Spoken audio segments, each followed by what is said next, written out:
দেখতে পাচ্ছেন E262 গরুটি খুবই শক্তিশালী একটি গরু, পাগলাটে টাইপ। আসলে দেশি গরুগুলো এরকমই হয়, অরিজিনাল দেশি গরু আপনি যতই দেখবেন এরা এরকম পাগলামি করে থাকে।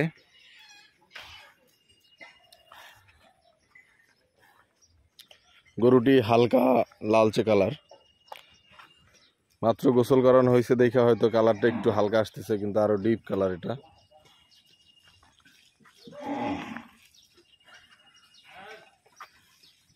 E262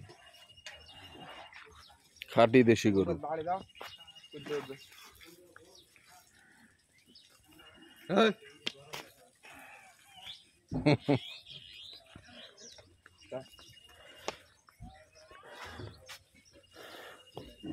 দেখুন কিভাবে রাগে সে ফোঁস ফোঁস করছে।